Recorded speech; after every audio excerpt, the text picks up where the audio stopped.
என்னுடைய ட்ரேடிங் ஜர்னியில் நடந்த ரொம்ப இம்பார்ட்டண்டான ஒரு இன்சிடென்ட் பற்றி தான் நான் இதில் நான் வந்து பேச போகிறேன். நான் ஒரு 900K அக்கௌண்ட் நான் எடுத்து ப்ராஃபிட் அக்கௌண்ட் எடுத்து நான் இதை எப்படி வந்து கடைசியில் எல்லாத்தையும் ப்ளோ பண்ணேன். தென் அதுக்கப்புறம் அதுலேருந்து நான் என்ன லெசன் கற்றுக்கிட்டேன் அப்படிங்கிறத இது சொல்ல போகிறேன். ஸோ ஃபஸ்ட்டு பார்ட் வந்து இந்த அக்கௌண்ட் நான் எப்படி எடுத்து அதில் எப்படி ட்ரேட் பண்ணேங்கிறத நான் சொல்ல போகிறேன். செகண்ட் பார்ட் அது மூலமாக நான் கண்டுபிடிச்ச ப்ராப்ளம் என்ன, அதை நான் எப்படி ரெக்டிஃபை பண்ணேன் அப்படிங்கிறத நான் சொல்ல போகிறேன் இதில். ஸோ வாங்க ஃபஸ்ட்டு இதுக்குள்ளே போகலாம். நான் இந்த 100K வாங்கும்போது 900K வாங்கினேன். ஃபண்டட் இன்ஜினியரிங்கிற ப்ராஃபிட்டில் வாங்கினேன். அந்த ப்ராஃபிட் வந்து 2023 ரொம்ப ஃபேமஸ் ஆனது. எந்த ஒரு பே அவுட் ப்ராப்ளம் எதுவுமே இல்லாமல் ஸ்மூத்தாக ரன் ஆகிட்டு இருந்த ஒரு கம்பெனி. அதுக்கப்புறம் இப்போ அந்த கம்பெனி இருக்குதான்னு கேட்டால் அந்த கம்பெனி இப்போ வந்து ஷட் டவுன் பண்ணிட்டாங்க. அதுக்கப்புறம் அது நிறையா இன்டர்னல் ப்ராப்ளம் இருந்தனால க்ளோஸ் பண்ணிட்டாங்க. ஸோ அதை பற்றி நம்மளுக்கு கவலை இல்லை. அந்த நேரத்தில் அவங்க பர்ஃபெக்டாக ரன் பண்ணிட்டு இருந்தாங்க. ஸோ அதனால் என்ன பண்ணேன்னா ஒரு 900K அக்கௌண்ட் வாங்கினேன். இதோட காஸ்ட் வந்து பார்த்தீங்கன்னா $4500 பக்கத்தில். கிட்டத்தட்ட நம்மளுடைய கணக்கு படி பார்த்தீங்கன்னா 4 லட்சத்துலேருந்து 4.25 லட்சம் வரைக்கும் அந்த அக்கௌண்ட் நான் பை பண்ணியிருப்பேன். நான் அந்த பை பண்ணது பார்த்தீங்கன்னா நான் ஒரு சம் அக்கௌண்ட்ஸ் வந்து பாஸ் பண்ணிவிட்டு எல்லாத்தையுமே வந்து ப்ளோ பண்ணியிருப்பேன். இது நடந்தது இன்சிடென்ட் பார்த்தீங்கன்னா வித்தின் 3 மந்த்ஸில் நடந்திருக்கும். அக்டோபர் மாதம் ஸ்டார்ட் பண்ணி தென் டிசம்பர் மந்த் முடியும் போது இதில் எல்லாத்தையுமே நான் ப்ளோ பண்ணிட்டேன். இது எப்படி நான் ட்ரேட் பண்ணேங்கிறதான் நான் இப்போ சொல்ல போகிறேன். இதில் பார்த்தீங்கன்னா இதில் ரெட் கலர் போட்டிருக்கிற பேலன்ஸில் ரெட் கலர் இருக்கிறது எல்லாமே பார்த்தீங்கன்னா அக்கௌண்ட் ப்ளோவான எக்விட்டி ப்ரைஸ் இது எல்லாமே. தென் க்ரீன் கலர் எல்லாமே அக்கௌண்ட் பாஸ் ஆனது. இதில் வந்து நான் சம் அக்கௌண்ட்ஸ் நான் பாஸ் பண்ணியிருப்பேன் க்ரீன் கலருங்கிறது, சம் அக்கௌண்ட்ஸ் நான் ஃபெயில் பண்ணியிருப்பேன். பட் எல்லாமே பார்த்தீங்கன்னா எண்ட் ஆஃப் த மந்தில் வந்து பார்த்தீங்கன்னா அதை நான் ஃபெயில் பண்ணி தான் இருந்திருப்பேன். 9 அக்கௌண்ட்டுமே கடைசியில் கால்குலேட் பண்ணும்போது ஃபெயில் ஆயிருக்கும். ஸோ இது வந்து முக்கியமான ரீசன். இது வந்து ஏன் ஃபெயில் ஆனேன், டெக்னிக்கலாக என்ன ப்ராப்ளம் நடந்தது, தென் சைக்காலஜிக்கலாக என்ன ப்ராப்ளம் நடந்தது அப்படிங்கிறத இதில் நான் சொல்ல போகிறேன். இந்த மாதிரி வீடியோஸ், இந்த மாதிரி லைவ் டாக்குமெண்ட்ரி உங்களுக்கு வேணும் அப்படின்னா நான் கீழே டெலிகிராம் சேனல் கொடுத்துருப்பேன். அதில் நான் எல்லாமே லைவ் ப்ரூஃப் லைவாக நான் ட்ரேட்ஸ் ரிசல்ட்ஸ் எல்லாமே நான் போட்டுருக்கேன். வேணால் நீங்கள் ஃபாலோ பண்ணிக்கோங்க. அது எனக்கு ஃப்ரீ சேனல் தான், பப்ளிக் சேனலாக வச்சிருக்கிறேன். தென் இது போக வேறு ஏதாவது டவுட் இருந்ததுன்னா நான் பர்சனல் லிங்க் கீழே கொடுத்துருப்பேன். அதில் நீங்கள் எனக்கு டெக்ஸ்ட் பண்ணி நீங்கள் உங்களோட டவுட்ஸை கிளியர் பண்ணிக்கலாம். ஸோ வாங்க இப்போதைக்கு நான் இதை எப்படி நான் ட்ரேட் பண்ணேன் அப்படிங்கிறத காமிக்கிறேன். ஃபஸ்ட்டு அக்கௌண்ட் நான் ப்ளோ பண்ணது வந்து பார்த்தீங்கன்னா 94,500 இருக்கும். ஆக்சுவலாக நம்மளுக்கு ஃபண்டட் இன்ஜினியர்லாம் -10% அப்படின்னா 10% ட்ராடவுன் இருக்கும். பட் அன்றைக்கி வந்து என்னாச்சு, நான் ராங்கான பொசிஷன் சைஸ் யூஸ் பண்ணிட்டேன் அன்றைக்கி. ஏன்னா ஸ்கேல்ப் ட்ரேடில் என்ன நடந்ததுன்னு பாருங்கள். ஒரு நியூஸ் ட்ரேடு, இந்த நியூஸ் ட்ரேடில் லேட் நைட் நியூஸ் ட்ரேடு கிட்டத்தட்ட பார்த்தீங்கன்னா ஒரு 7 o'clock 6:30 அப்பில் நடந்துட்டுனா ஒரு 7 o'clock அப்பில் அந்த இது நடந்து அதில் வந்து பார்த்தீங்கன்னா ராங்கான லாட் சைஸ் போட்டு நான் வந்து தப்பாக இது பண்ணதில் டெய்லி ட்ராடவுன் வந்து ஹிட் ஆயிடுச்சு அன்றைக்கி. இன்னொன்று என்ன சொல்ல போகலான்னா, அதில் தப்பான இதில் முடித்தாலுமே எனக்கு வந்து இதில் வந்து ஸ்லிப்பேஜ் அதிகம். அன்றைக்கி நியூஸ் ட்ரேடில் வந்து பார்த்தீங்கன்னா பிளாக் புல் மார்க்கெட்டில் தான் நான் ட்ரேட் பண்ணிட்டு இருந்தேன் அப்படிங்கிற ஒரு சர்வ் அதில் வந்து பார்த்தீங்கன்னா ஃபுல்லாமே ஸ்டாப் லாஸ் வந்து ஹிட் ஆயிடுச்சு. அன்றைக்கி அக்கௌண்ட் அப்படியே போயிடுச்சு. ஃபஸ்ட்டு 100K அக்கௌண்ட் அன்றைக்கி தான் ப்ளோ ஆச்சு. அது வரைக்கும் நல்லா தான் இருந்தது. தென் இதோட சைக்காலஜிக்கல் எஃபெக்ட் கம்மிங் இதில் வந்து எனக்கு ஃபாலோ பண்ண ஆரம்பிச்சிருச்சு. என்ன பண்ணிட்டேன்னா, நீங்கள் இந்த ஒரு டேப் பார்த்தீங்கன்னா தெரியும், total dollar and then risk reward ratio போட்டிருப்பேன். இதில் வந்து ஆரஞ்சு கலர் இருக்கிறது எல்லாமே பார்த்தீங்கன்னா லாசஸ், ஒயிட் கலர் இருக்கிறது எல்லாமே வின். நீங்கள் இதை கவனிச்சிங்கன்னா தெரியும், மோஸ்ட் ஆஃப் த ட்ரேட்ஸ் பார்த்தீங்கன்னா ஆரஞ்சில் தான் இருக்கும். ஏன்னா என்னோடய வின் ரேட் ரொம்ப கம்மி, ஆல்மோஸ்ட் 20 to 30% ரேஞ்சில் தான் இருக்கும். பட் அதே சமயத்தில் நான் ப்ராஃபிட் எடுத்தாலுமே நான் என்ன பண்ணிட்டேன், ஹை இருந்ததுன்னா ரொம்ப நேரம் அதை ஹோல்ட் பண்ணி ப்ராஃபிட் எடுக்க மாட்டேன். சீக்கிரமாகவே ப்ராஃபிட் நான் ரிலீஸ் பண்ணிடுவேன். ஏன்னா ஃபியர் ஆஃப் லூசிங்கிற ஒரு ப்ராப்ளம். இதில் வந்து நான் மேஜராக பண்ண ப்ராப்ளம் என்னென்னா, இந்த 100K அக்கௌண்ட்டில் ஏன் ரிஸ்க் அதிகமாக வைக்கிறேன்னா, என்னோடய பிளான் என்னவாக இருந்தது நான் முதல்ல சொல்லிடுறேன். ஒரு 900K அக்கௌண்ட் வாங்குற அளவுக்கு உங்கள்கிட்ட கெப்பாசிட்டி 100K அக்கௌண்ட் வாங்குற அளவுக்கு கெப்பாசிட்டி இருக்குது அப்படின்னா நான் என்ன பண்ணலாம்னா, ஒவ்வொரு இதுலையுமே 2 to 3% ரிஸ்க் எடுத்து அந்த அக்கௌண்ட்டை சீக்கிரமாக பாஸ் பண்ணி ஃபண்டட் ஆகணும். ஃபண்டட் ஆனதுக்கப்புறம் அதில் நம்ம கன்சிஸ்டண்ட்டாக நம்ம வந்து பே அவுட் புக் பண்ணிக்கலாம் அப்படிங்கிற ஒரு அப்ரோச்சில் போனது.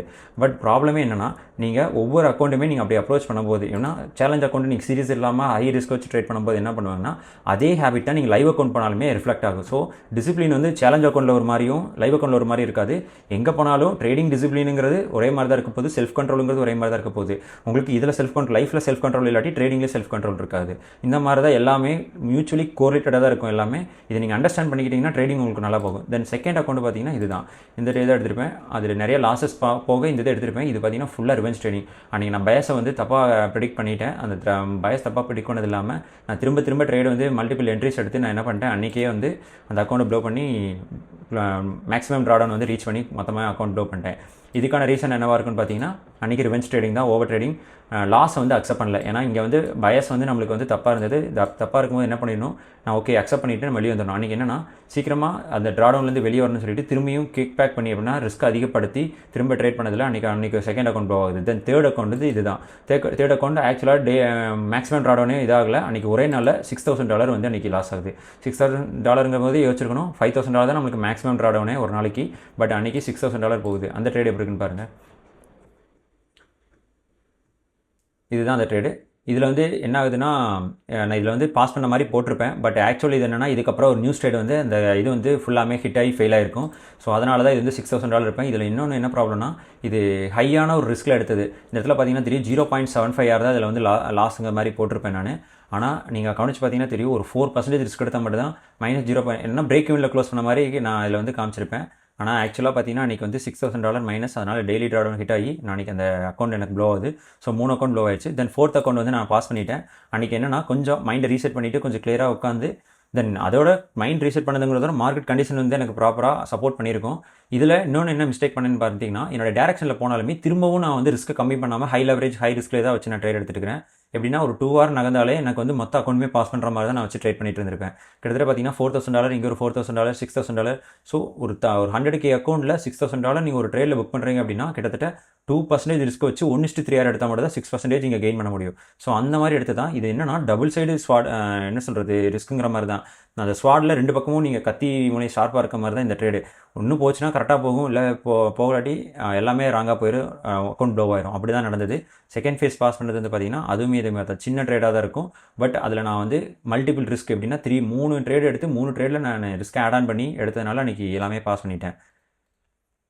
தென் இது ஒரு செகண்ட் இது முடிஞ்சதுக்கப்புறம் இந்த அக்கௌண்ட்டை வந்து நான் ரொம்ப காசியஸாக ரொம்ப கேர்ஃபுல்லாக ட்ரேட் பண்ணி தென் அதையுமே வந்து பார்த்தீங்கன்னா கிட்டத்தட்ட ஒரு 10 to 15 நாளுக்கு அப்புறம் ப்ளோ பண்ணியிருப்பேன்.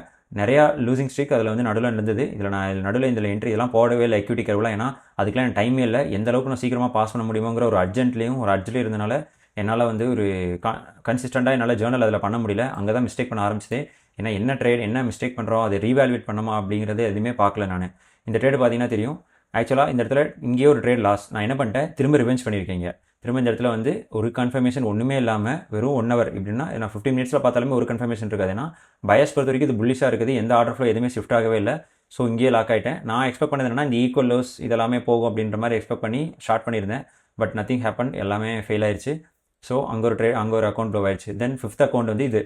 அதில் 5th அக்கௌண்ட் ஆரம்பிச்சிலேருந்தே லாஸ்ட்டில் தான் போயிட்டு இருந்தது. எடுத்தோடனே பாசிட்டிவ் போச்சு $4,000. தென் அதுக்கப்புறம் கொஞ்சமாக போய் அதுவுமே மேக்ஸிமம் ட்ராடவுன் ஹிட் ஆயிடுச்சு. அந்த ட்ரேடை பார்த்தீங்கன்னா ஒரு ரொம்ப மோசமான ட்ரேடு. இது வந்து கன்சாலிடேஷன் மார்க்கெட் ரேஞ்சிங் மார்க்கெட்டில் சிக்கி அதில் என்னதான் ரேஞ்சிங் மார்க்கெட்டில் நீங்கள் வந்து லிக்விடிட்டி கரெக்டாக இருந்தாலும் நம்ம நரேட்டிவ் ப்ரைஸ் மார்க்கெட் ஸ்ட்ரக்சர் எல்லாமே ப்ராப்பராக இருந்தாலும் நம்மளுக்கு கன்சாலிடேஷன் கண்டிஷன் வைஸ் அந்த இது வைஸ் என்ன சொல்கிறது ப்ரைஸ் மூவ்மெண்ட் வைஸ் ஒன்றுமே கொடுக்கல அப்படின்னா நம்ம ஸ்டக்காகி நின்றுவோம், ஸ்டாப் லாஸ் ஹிட் ஆயிரும். அந்த மாதிரி ஹிட் ஆனதில் ஃப்ரஸ்ட்ரேட் ஆகி ஃபெயில் ஆயிருப்பேன். கிட்டத்தட்ட பாருங்கள் 1 2 3 4 5 6 7 8 ட்ரேடு வந்து கண்டினியூஸாக ஃபெயில் ஆயிருப்பேன். ஸோ இந்த மாதிரி கண்டிஷன்ஸில் நீங்கள் என்ன பண்ணணும்னா ஒரு சார்ட் விட்டு எஞ்சி போய் மைண்டை ரீசெட் பண்ணிவிட்டு தென் அதுக்கப்புறம் இன்வால்வ் ஆகணும். பட் நான் அது பண்ணல. ஏன்னா என்கிட்ட அக்கௌண்ட் பேக்கப் அதிகமாக இருந்தனால என்ன பண்ணிட்டேன், திரும்ப போயிட்டு நான் வந்து ஹிட் பண்ணிகிட்டே இருப்பேன். பார்த்தீங்கன்னா தெரியும், இதில் ரெட் கலர் போட்டு வச்சிருக்கிறது எல்லாமே நான் வந்து பண்ண பெரிய மிஸ்டேக்ஸ். ஒரு ஓவரால் மேக்ஸிமம் லாஸ் நடந்ததுக்கான ரீசன் எல்லாமே இந்த ரெட் கலர் டேப்பில் தான் இருக்கும். அதனால தான் ரெட்டில் ஹைலைட் பண்ணி வச்சிருப்பேன். இதில் பார்த்தீங்கன்னா தெரியும், not A+ setup, not in a plan, bet too large, impatient and no discipline. இது எல்லாமே வந்து பார்த்தீங்கன்னா நம்மளுக்கு சைக்கலாஜிக்கலாக நடந்த ப்ராப்ளம். இது எல்லாமே நான் வந்து நோட் டவுன் பண்ணி பின்னாடி வந்து இதுக்கெல்லாம் இந்த லாஸஸ்க்கெலாம் காரணம் என்ன அப்படிங்கிறத நான் எப்போ ஆரம்பித்தேன் அப்படின்னா 9 அக்கௌண்ட்டுமே ப்ளோ பண்ணி முடிச்சதுக்கப்புறம் தான் எனக்கு ஒரு ரியலைசேஷனே ஆகுது. நம்ம இவ்வளோ பெரிய ப்ராப்ளம் நம்ம வந்து ஃபேஸ் பண்ணிட்டு இருந்திருக்கோம். இதனால் நம்மளுக்கு வந்து லாஸ் பண்ணது பார்த்தீங்கன்னா 4 to 4.5 லட்ச ரூபா நான் லாஸ் பண்ணியிருக்கிறேன் இந்த வித்தின் 3 monthsல. ஒரு கெயின்மே எடுக்காமல். அதுதான் ப்ராப்ளம். நீங்கள் ஒரு 1 or 2 பேவுட்ஸ் புக் பண்ணிட்டீங்க அப்படின்னா உங்களுக்கு கொஞ்சம் ரிலீஃப் ஆயிரும், ஒரு காம்பன்சேஷன் ஆயிரும். ஓகே, ஒரு $5,000 புக் பண்ணிட்டேன் அப்படின்னா நான் வந்து எடுத்ததுக்கு ஒரு $1,000 $500 நான் எக்ஸ்ட்ராவாக தான் ஏர்ன் பண்ணியிருக்கேன் அப்படிங்கிற மாதிரி இருந்திருக்கும். பட் என்ன பண்ணிட்டேன்னா எடுத்த 9 அக்கௌண்ட்டுமே ஃபெயிலுங்கிறது தான் இங்கே ப்ராப்ளமே. அதுக்கான காரணம் என்னென்னா முக்கியமாக பொறுமை இல்லை, அதுதான் ரீசன். நீங்கள் திரும்பி பார்த்தீங்கன்னா தெரியும், ஒரு ட்ரேட் எடுத்து நான் ரீசெட் அந்த இடத்துல வந்து வெயிட் பண்ணாமல் திரும்ப கண்டினியூஸாக 8ஆம் தேதி 9ஆம் தேதி 10 11 13 14 16 17 17ல் 4 ட்ரேட் எடுத்து வச்சிருக்கேன். 20ல் 2 ட்ரேடு, 21 2 ட்ரேடு, 22ல் 5 6 ட்ரேடு. இங்கே பாருங்கள் எத்தனை ட்ரேட் எடுத்திருப்பேன் இது ஃபுல்லாமே. ஸோ எக்கச்சக்க ப்ராப்ளம். இதில் எல்லாமே என்னென்னா சீக்கிரமாக ப்ராசஸ் ரஷ் பண்ணுறது தான். ட்ரேடிங்கில் இது ஒர்க் அவுட்டே ஆகாது. எவ்வளோக்கு எவ்வளோ ஸ்லோ அண்ட் ஸ்டடியாக நீங்கள் போகிறீங்களோ அது மட்டும் தான். இதில் வந்து அக்ரெசிவ் அப்ரோச்னு ஒரு அப்ரோச் இருக்குது. அக்ரெசிவில் போனாலுமே உங்கள் ரூல்ஸை ஃபாலோ பண்ணாமல் அக்ரெசிவ் அப்ரோச் பண்ணுறீங்க அப்படின்னா அதுவுமே ஃபெயில் தான். ரூல்ஸை ஃபாலோ பண்ணாத aggressive approach equal to gambling தான் அது. தென் ரூல்ஸை ஃபாலோ பண்ணி கன்சர்வேட்டிவில் போனீங்கன்னா அப்படின்னா உங்களுக்கு வந்து பேக்கப் உங்களுக்கு ஃபண்ட் இல்லை அப்படிங்கும்போது நீங்கள் கன்சர்வேட்டிவில் போகணும். அங்கேயும் போய்ட்டு நீங்கள் வந்து ஃபண்ட்ஸ் எல்லாமே நிறையா இருக்குது அவங்ககிட்ட இருந்து நான் கன்சர்வேட்டிவாக எனக்கு அக்கௌண்ட்டே ப்ளோ ஆகக்கூடாது, நான் ஸ்லோ அண்ட் ஸ்டடியாக போய் பாஸ் பண்ணிக்கிறேன் அப்படிங்கும்போது என்ன ஆகுனா உங்களுக்கு மென்டல் கெப்பாசிட்டி மென்டல் எனர்ஜிங்கிறது உங்களுக்கு ட்ராப் ஆக ஆரம்பிச்சு ஓவர் த பீரியட் ஆஃப் டைமில். என்னன்னா ஒரு அக்கௌண்ட் வந்து பார்த்தீங்கன்னா 2 to 3 weeks மேலே நீங்கள் ட்ரேட் பண்ணும்போது என்ன ஆகுனா நீங்கள் ஒரு லெவலுக்கு மேலே ஃப்ரஸ்ட்ரேட் ஆக ஆரம்பிச்சிருவீங்க. ஃப்ரஸ்ட்ரேட் ஆக ஆரம்பிச்சுன்னா என்ன ஆகுனா நீங்கள் ரிஸ்க் அதிகமாக வைக்க ஆரம்பிச்சிருவீங்க. தப்பான ஹை ப்ராபபிலிட்டி ட்ரேட் எடுக்காமல் புவரான செட்டப்ஸ்லாம் எடுக்க ஆரம்பிச்சிருவீங்க. அங்கேயே உங்களுக்கு வந்து ப்ராப்ளம் ஆரம்பிச்சிடும். ஸோ அப்படி ஆரம்பிச்சதா இந்த மாதிரி நிறைய இதுக்கு நான் இங்கே பாசிட்டிவில் போயிருந்தாலுமே அதுக்கப்புறம் ஏன் இப்படி போயிருக்கு அப்படின்னா சில லாஸஸ் வந்து என்னை ரொம்ப இம்பாக்ட் பண்ணியிருக்கும். ஸோ அந்த மாதிரி லாஸஸில் இருக்கும்போது நான் வந்து வெளியே சார்ட்லேருந்து எந்திச்சு வந்து ரீசெட் பண்ணணும் மைண்டை. ரீசெட் பண்ணாமல் திரும்ப திரும்ப உட்காந்து நம்ம ட்ரேட் பண்ணும்போது இந்த மாதிரி தான் கண்டினியூஸாக நம்மளுக்கு வந்து லாஸஸ் வந்து நடந்துக்கிட்டே இருக்கும். இங்கே பாருங்கள், தொடர்ந்து 3 அக்கௌண்ட் ப்ளோ பண்ணியிருப்பேன். 89,800 இதெல்லாம் வந்து பார்த்தீங்கன்னா முக்கியமான ரீசன் என்ன, நான் வந்து சீக்கிரமாக பாஸ் பண்ணுவேன். எல்லா 3 ட்ரேட் எப்படின்னா ஒவ்வொரு அக்கௌண்ட்டாமே எடுத்து பாஸ் பண்ணுவேன் அப்படிங்கிற டைம் எடுக்குமே அப்படிங்கிறக்காண்டி 3 அக்கௌண்ட்டுமே சேர்த்து ஒரே பொசிஷன் ஒரே ட்ரேடை வந்து 3 அக்கௌண்ட்லையுமே தனித்தனியாக போட்டு ட்ரேட் பண்ணுது. தென் இன்னொரு என்ன ஆப்ஷன் இருந்ததுன்னா ஃபண்டட் இன்ஜினியரில் காப்பி ட்ரேடிங் வந்து அலோவ் பண்ணாங்க. காப்பி ட்ரேடிங் கூட ஆட் பண்ணி இந்த சோஷியல் ட்ரேடர்ஸ் இந்த மாதிரி இதில் ஆட் பண்ணிவிட்டு கூட ட்ரேட் பண்ணிக்கலாம். அப்படி பண்ணால் பஞ்ச் ஆஃப் அக்கௌண்ட் வந்து உங்களுக்கு ஃபெயில் ஆகிறக்கான சான்சஸ் ரொம்ப அதிகம். அதனால் எப்போயுமே வந்து உங்கள்கிட்ட வந்து நல்ல சைக்கலாஜிக்கலாக நல்ல மைண்ட் செட்டு இந்த நல்ல காமான இதில் இல்லை அப்படிங்கும்போது நீங்கள் என்ன பண்ணணும்னா தனித்தனி அக்கௌண்ட்டை அப்ரோச் பண்ணுறதா பெஸ்ட்டு. ஒரே ட்ரேடை கொண்டு போய் 3 அக்கௌண்ட் 4 அக்கௌண்ட்டில் போடும்போது இன்கேஸ் ஃபெயில் ஆகுது அப்படின்னா எல்லாமே ட்ராடவுனில் போயிடுச்சு அப்படின்னா ஒரு அக்கௌண்ட் ஃபெயில் ஆனதோட நீங்கள் எல்லா அக்கௌண்ட் ஃபெயில் ஆகும்போது நிறையா அப்படின்னா நீங்கள் ரொம்ப ஒரு மாதிரி கஷ்டத்துக்கு உள்ளே போயிட்டீங்க அப்படின்னா உங்களால் வெளியே வர முடியாது அதுலேருந்து. அது ரொம்ப மென்டல் ட்ராப் மாதிரி ஆயிரும் நம்மளுக்கு. அந்த மாதிரி பண்ணாதீங்க. ஸோ அப்படி தான் இந்த 3 அக்கௌண்ட்டுமே எனக்கு ஃபெயில் ஆனது. இது 3rd அக்கௌண்ட்டோட இது பார்த்தீங்கன்னா தெரியும். நியூஸ் ட்ரேடில் உட்காந்து ட்ரேட் பண்ணியிருந்திருப்பேன். இதெல்லாம் ரொம்ப மோசமான மிஸ்டேக்கு. இதுலேருந்து நான் எப்படி ரெக்கவர் பண்ணேன், இந்த ப்ராப்ளத்தில் எப்படி ரெக்டிஃபை பண்ணேங்கிறத நீ கம்மிங் இதில் நான் சொல்கிறேன். இது பாருங்கள், இந்த இடத்துல வந்து ஆக்சுவலாக ட்ரேட் எடுத்துருச்சு, இங்கே வந்துருச்சு. தென் நெக்ஸ்ட் ட்ரேட் வந்து இங்கே போயிடுச்சு. எப்படின்னா க்ளோஸ் ஆயிடுச்சு. நான் என்ன பண்ணியிருக்கேன் பாருங்கள், இந்த இடத்துல ஒரு ட்ரேட் ஓப்பன் பண்ணியிருக்கேங்க. ஸோ இங்கே ஒரு ட்ரேடு லாஸ் ஆயிடுச்சு. செகண்ட் ட்ரேட் இங்கே ஓப்பன் பண்ணியிருக்கேன். சரி, revenge trade, it's also revenge trading தான். நான் இடத்துல நான் மென்ஷன் பண்ணியிருப்பேன் பாருங்கள். ரெட் கலர் ஸ்கேல்பிங் டார்கெட் இது. Impulsive trading, no self control, close to clean trade, no self control, impatience, wait for A+, first emotional discipline. எல்லாமே வந்து பார்த்திங்கன்னா இதுக்குள்ளே தான் சுற்றி வரும். எப்படின்னா பேஷன்ஸ் இருக்காது. அது மூலமாக நம்ம ஒரு இம்பல்சிவான ஒரு எமோஷன்ஸ் ட்ரேடிங் எல்லாமே எடுக்கும்போது அது பெரிய லாஸஸ்க்கு வந்து இதாகுது. தென் கடைசி அக்கௌண்ட்டுக்கு முன்னாடி இது 7வது அக்கௌண்ட்டுன்னு நினைக்கிறேன், 8வது அக்கௌண்ட்னு நினைக்கிறேன். இந்த அக்கௌண்ட்டுமே லாஸ் தான். என்னன்னா நீங்கள் டெக்னிக்கலி ஸ்ட்ராங்காக இருந்தாலும் சரி ஒரு சமயத்துக்கு மேலே என்ன பண்ணிடுவீங்க அப்படின்னா நீங்கள் சைக்கலாஜிக்கலாக மிஸ்டேக் பண்ண ஆரம்பிச்சிங்கன்னா எவ்வளோ பெரிய ஸ்ட்ராட்டஜியாக இருந்தாலும் சரி அது உங்களுக்கு ஹெல்ப் பண்ணாதீங்க. பாருங்கள், இந்த மாதிரி மோசமான ட்ரேட்லாம் யாராலையுமே எடுக்க முடியாது. அந்த மாதிரிலாம் தான் எடுத்து வச்சது. இப்போ இந்த ப்ராப்ளத்தெலாம் நான் ஒரு ஃப்ளோ சார்ட்டில் போட்டு நான் என்ன பண்ணேங்கிறத நான் போட்டு வச்சுருக்கேன். நான் அதை க்ளீனாக சொல்கிறேன்.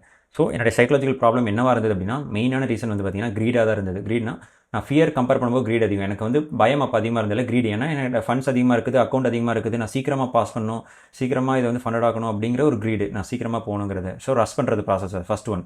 அதனால் என்னன்னா நான் என்னால் வந்து லாஸஸ் வந்து அக்செப்ட் பண்ணிக்கவே முடியல. ஒரு ட்ரேட் வந்து லாஸ் ஆகுது, ஒரு அக்கௌண்ட் மைனஸ் ட்ராடவுனில் போகுதுன்னா அதனால் அக்செப்ட் பண்ணிக்கவே முடியல. ஸோ ஒன்று சீக்கிரம் வெளியே வரணும், ட்ராடவுன்லேருந்து வெளியே வரணும்னு நினைக்கிறது, அல்லது வந்து லாஸ் ஆச்சுன்னா நம்மளே வந்து செல்ஃப் எஸ்டீம்லாம் கம்மி பண்ணிக்கிட்டு நம்ம வந்து நல்ல ட்ரேடர் இல்லையோ அப்படிங்கிற மாதிரி இது பண்ணுறது. இதெல்லாமே வந்து பார்த்திங்கன்னா நம்ம ப்ராபபிலிட்டிக்கெலாம் திங்க் பண்ணாத போது அந்த மாதிரி பிரச்சனைகள் வரும்.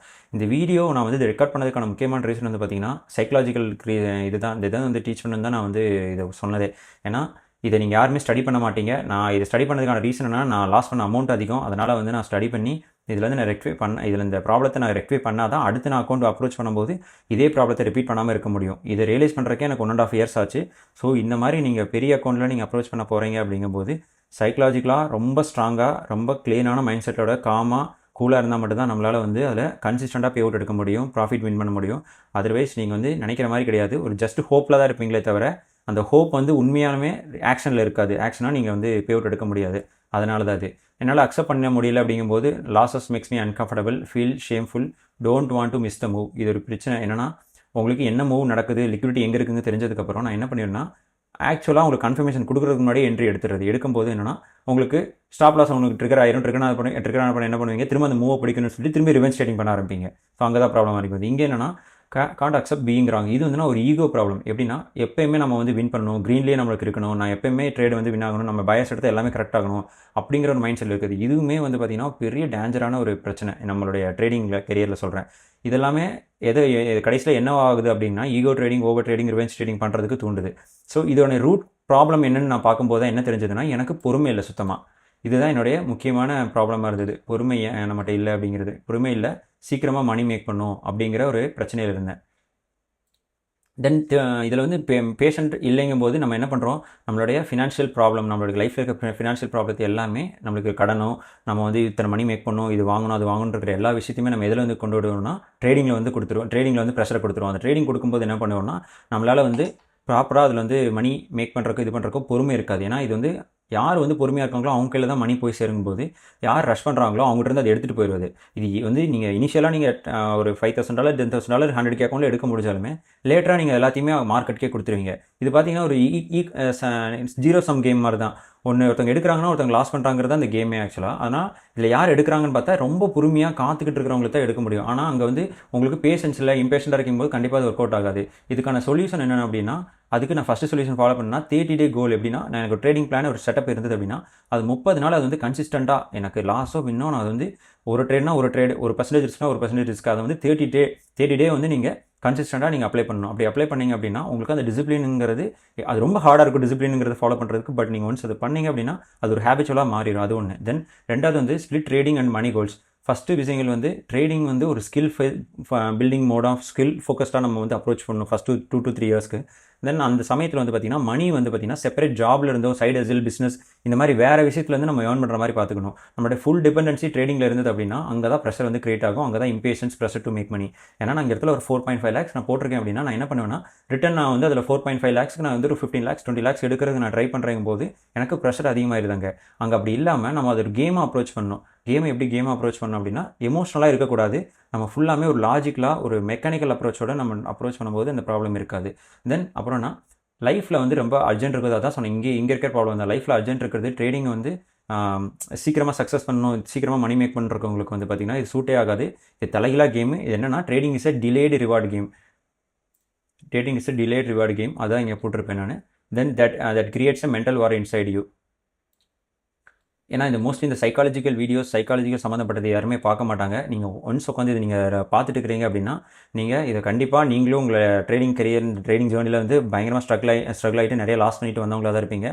அப்படி இருக்கவங்களுக்கு வந்து இது திரும்ப ஒரு அவேர்னஸ் வீடியோவாக தான் இருக்கும். அதனால தான் நான் இது மேக் பண்ணுறேன். ஏன்னா 4.5 lakhs அவங்களால வந்து அஃபோர்ட் பண்ண முடிஞ்சதுன்னா ப்ராப்ளம் இல்லை. உங்களுடைய லைஃப் சேவிங்ஸ், உங்களுடைய மணி, உங்களுக்கு இருக்கிற மொத்த ஃபண்டுமே நீங்கள் அவ்வளோதான் இருந்தது, நான் எல்லாத்தையும் தூக்கி உள்ளே போட்டு நான் ட்ரேட் பண்ணுறேங்கும் போது எல்லாத்தையும் லாஸ் பண்ணிட்டீங்க அப்படின்னா லைஃப்பில் திரும்ப ஜீரோக்கு வருவீங்க. திரும்ப உங்களுடைய பிடிக்காத ஜாபுக்கோ பிடிக்காத ஒரு விஷயத்தையோ நீங்கள் பண்ண வேண்டியது இருக்கும் கடைசியில். அதனால் அந்த மிஸ்டேக்லாம் பண்ணாமல் முதல்ல ஸ்கில்லை ஃபோக்கஸ் பண்ணுங்கள். ட்ரேடிங்கிறது ஸ்கில் பேஸ்ட். தென் செகண்ட் தான் மணி மேக்கிங். அதனால் அது பண்ணுங்கள். இது எப்படி சிஸ்டமேட்டிக்கலாக ஃபிக்ஸ் பண்ணலாங்கிறத நான் ஃபிக்ஸ் பண்ணதை நான் சொல்லியிருக்கேன். ஃபஸ்ட்டு வந்து பார்த்திங்கன்னா separate trading from the survival. இங்கே சொன்னதே தான். நம்ம வந்து ட்ரேடிங்கை டிபெண்ட் பண்ணி இருக்கக்கூடாது. சர்வைவலுக்கு தனியாக நம்மளுக்குன்னு ஒரு இன்கம் சோர்ஸ் இருக்கணும். First one. தென் செகண்ட் வந்து அக்செப்ட் த ஸ்லோவர் பாத். இது வந்து எதுக்குன்னா நம்ம ரொம்ப ஸ்பீடாக போயிட்டுருக்கிறோம், ஸ்பீடாக போனால் ஸ்பீடாக ஜெயிச்சலாம், அவ்வளோ ரொம்ப ஸ்மார்ட்டான எனக்கு வந்து நல்லா ஐக்கியம் இருக்குது, நான் ரொம்ப ஸ்மார்ட்டுன்னு நினச்சிக்கிட்டு சில விஷயங்களை பண்ணி ட்ரேடிங்கில் வந்து சீக்கிரம் வந்துடலாம் அப்படின்னு நினைக்கிறவங்களுக்கு வந்து பார்த்திங்கன்னா அவங்களுடைய லேர்னிங் கர்வ்ங்கிறது உங்களுக்கு அதிகமாகிட்டே போயிட்டுருக்கும். 1 வருஷம் 1.5 வருஷம் கற்றுக்க வேண்டிய விஷயங்கள் 2 to 3 வருஷம் 4 வருஷங்கிற மாதிரி போயிடும். அதுதான் இங்கே ஸ்லோ இஸ் ஃபாஸ்ட். எப்போவுமே ட்ரேடிங்கில் மட்டும் ஃபாஸ்ட்டாக மட்டும் போகாதீங்க. Fast is not fast, slow is the fast option. Slow is the fast அப்படிங்கிறது தான். இதனால் ஞாபகம் வச்சுக்கோங்க. ஸ்லோவாக போகிறவங்க தான் ஃபாஸ்ட்டாக போவாங்க ட்ரேடிங்கில். தென் தேர்ட் வந்து பார்த்திங்கன்னா Journal your pain and fear. நீங்கள் ஒரு விஷயங்கள் இந்த மாதிரி அப்ரோச் பண்ணும்போது லாஸஸ், இந்த இது ஈகோ ட்ரேடிங், ஓவர் ட்ரேடிங் இது பண்ணும்போது அதை உங்களுடைய ப்ராப்ளம் என்ன, பெயின் என்ன, உங்களுடைய பயம் என்ன எல்லாத்தையுமே ரைட் டவுன் பண்ணி அதை திரும்ப ஃப்ரீயாக இருக்க டைமில் தென் எப்படின்னா நீங்கள் நல்லா மென்டல் ஸ்டேட் ரொம்ப காமாக நியூட்ரலாக இருக்க டைமில் நீங்கள் உட்காந்து ரிவைன் பண்ணும்போது உங்களுக்கு ஒரு நல்ல ஒரு ஒரு விஷயங்கள் கிளியர் அவுட் ஆகும். என்ன ப்ராப்ளம் நம்ம பண்ணோம், அதுலேருந்து நம்ம எப்படி வெளியே வரலாங்கிறது. அதனால தான் ஜேர்னல் ரொம்ப முக்கியம். ஜேர்னல் பண்ணுங்கள். அப்படி உங்களுக்கு ஜேர்னல் இந்த மாதிரி ஜேர்னல் வேணுன்னா கீழே என்னுடைய ஜேர்னல் இதை வந்து நான் டிஸ்கிரிப்ஷனில் கொடுக்குற லிங்க் அதில் டவுன்லோட் பண்ணி நீங்கள் யூஸ் பண்ணிக்கோங்க ஜேர்னல். தென் ஃபோர்த் வந்து பார்த்தீங்கன்னா ஸ்பீடு பிரேக்கர். ஒவ்வொரு ட்ரேட் எடுக்கிறதுக்கு முன்னாடியும் நான் வந்து ஒன்ஸ் நான் இதெல்லாம் மணி சம்பாதிச்சிட்டேன்னா இந்த ட்ரேட்லாம் எடுக்கும்போது இது ஒர்த்தான ட்ரேடா, இது வந்து வேல்யூபிளான ஹை ப்ராபிலிட்டி ட்ரேடா அப்படிங்கிறது கேட்டுட்டு எடுக்கிறது. அதுதான் வந்து ஸ்பீடு பிரேக்கர்னு சொல்கிறது. தென் ஃபிஃப்த் வந்து பார்த்தீங்கன்னா ஹீல் லைஃப் வைல் பில்டிங். எப்படின்னா ஒரு ட்ரேடராக வந்து நீங்கள் உள்ளே வரீங்க அப்படின்னா நீங்கள் வந்து சக்ஸஸ் வந்து எமோஷன்ஸை வந்து ஃபிக்ஸ் பண்ணதுக்கப்புறம் தான் ட்ரேடிங் சக்ஸஸ் ஆகும் கிடையாது. நம்ம எமோஷன்ஸை முதல்ல ஃபிக்ஸ் பண்ணிவிட்டு தென் அதுக்கப்புறம் ட்ரேடிங் சக்ஸஸை வந்து நம்ம நோக்கி போகும்போது உங்களுக்கு வந்து கொஞ்சம் ஈஸியாகவும் அப்படி சொல்கிறது பெயின்ஃபுல்லான இந்த மாதிரி ஸ்டோரிஸ்லாம் இல்லாமலே இருக்கும். அதனால சொல்கிறேன், எமோஷன்ஸை முதல்ல சப்ரஸ் பண்ண பாருங்கள். சப்ரஸ் பண்ணால் அடக்க சொல்ல அதை மேனேஜ் பண்ண பார்க்கணும். அதுதான் எமோஷனல் மேனேஜ்மெண்ட் தான் இங்கே ரொம்ப முக்கியம். அதை மாஸ்டர் பண்ணுறது தான் இங்கே ரொம்ப கஷ்டமான விஷயமே. அது இல்லாதனால தான் நான் இத்தனை லாஸஸ் நான் வந்து மேக் பண்ணிட்டு இது பண்ணிகிட்ருக்கேன். தென் இதை வந்து வெளியே வந்து இந்த ப்ராப்ளத்தெலாம் நான் ஸ்டடி பண்ணி வெளியே வரதுக்கு எனக்கு கிட்டத்தட்ட ஒரு 6 to 7 months ஆயிடுச்சு. ஸோ அதனால் நான் 3 to 4 months நான் அதுக்கப்புறம் ட்ரேட் பண்ணவே இல்லை 2024. தென் அதுக்கப்புறம் ஸ்டார்ட் பண்ணி தான் நான் அதுக்கப்புறம் ஓரளவுக்கு நான் ப்ராஃபிட்டபிள் ஆக ஆரம்பிச்சது. ஸோ இவ்வளோ தான். இந்த மாதிரி சைக்கலாஜிக்கல் ப்ராப்ளம், இந்த டெக்னிக்கல் ஸ்ட்ராட்டஜி சம்மந்தப்பட்ட ப்ராப்ளங்கள் ஏதாவது உங்களுக்கு இருந்தது அப்படின்னா, நான் அதுக்கு வந்து மென்டார்ஷிப் ஒன்று கண்டக்ட் பண்ணிட்டு இருக்கிறேன். அது வந்து இந்த மந்தோட ஸ்டார்டிங்கில் வந்து ஸ்டார்ட் ஆக போகுது. நீங்கள் இன்ட்ரெஸ்டடாக இருந்தீங்கன்னா கீழே இருக்கிற கூகுள் ஃபார்மில் வந்து நீங்கள் ஃபில் பண்ணிவிட்டு எனக்கு சென்ட் பண்ணிங்கன்னா, உங்களை நான் பர்சனலாக காண்டாக்ட் பண்ணிவிட்டு நீங்கள் சீரியஸாக இருக்கீங்களான்னு பார்த்துட்டு அப்புறம் நான் உங்களை டீமில் ஜாயின் பண்ணிப்பேன். தென் இது போக வேறு ஏதாவது டவுட் இருந்ததுன்னா நீங்கள் எப்போனாலும் எனக்கு டிஎம் பண்ணலாம். நான் உங்களுக்கு உங்கள் டவுட்ஸ் நான் கிளியர் பண்ணுறதுக்கு ரெடியாக இருப்பேன். ஸோ வீடியோ எண்ட் பண்ணிக்கிறேன். தேங்க்யூ.